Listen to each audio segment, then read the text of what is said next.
Hello and welcome to yet another episode of I Remember Vlog. My name is Joseph Ola.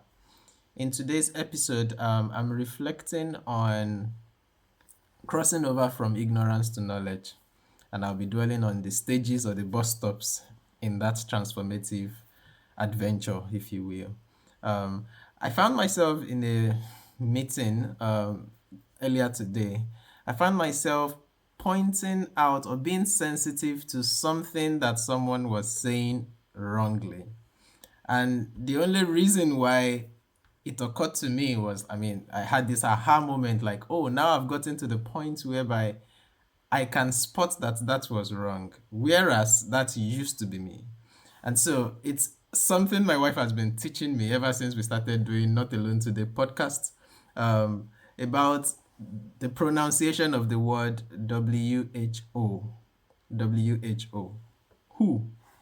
But of course, I've always pronounced that word as woo, like WU. Woo. Who is doing this? Who is doing that? Who said, who we go, woo, woo, woo, woo, woo. And I never knew that was wrong. Like, I say it with relish. In fact, sometimes with special emphasis on the woo. Whereas it's supposed to just be like an HU, a who, as opposed to a woo. And then I was in a meeting today and someone kept on saying woo, woo, woo, woo, woo, to the point where my ear started tingling like, no, it's not woo, it's who. But of course, there was a journey that led me from being a chronic woo pronouncer to someone that now knows the truth in terms of how it should be pronounced, to the point where I can now even spot it when someone else is making that same mistake. Of course, I still slip every now and again into saying woo, and some of you that are probably very, very also sensitive to that kind of an error would have picked it up in many of the recordings I've done either on the podcast or in videos like this and all that. But now I'm more sensitive to it. Okay, 5 stages or 5 bus stops on the journey to moving from someone that says this without even knowing that what I'm saying is wrong to the point of someone that is now in a position to even notice it when someone else gets it wrong and hopefully pass on the right thing to them. The first stage is ignorance. Ignorance in the sense that I was doing it with relish. I had no clue that that was wrong.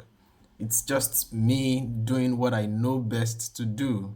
There was once upon a time, and this is now I think of that and I cringe. But once upon a time, I used to pronounce words like pleasure as player, words like treasure as treyo, and the yo was also always with relish and like this is the best pronunciation ever. As I can as well pass on for the son of Queen Elizabeth. But of course, eventually, this was during my service year that some of my friends then pointed my attention to that. I learned that, and then, of course, that got corrected.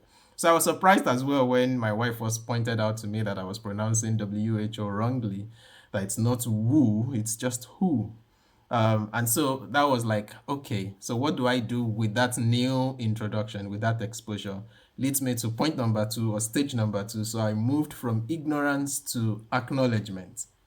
In other words, acknowledging that truly I was wrong. I had been wrong all along, and I need to start making intentional efforts to change how I say the word. Of course, that didn't happen automatically. I first of all was defensive. In fact, I first of all felt like she was the one that was wrong. I'm the one that is right. Let's consult a dictionary. Let's go on YouTube and find the word and see how it's pronounced and things like that. But of course, I didn't have to go far before I was faced with my ignorance. And so I acknowledged that I'd been in the wrong. Now let me change my ways. So first stage, ignorance, I didn't know. Second stage, acknowledgement. Now I know that I'm wrong and I accept that. The third stage goes alongside the acknowledgement, and that's exposure to the truth. So, okay, how should I now pronounce it? Okay, it's not woo, it's who. Okay.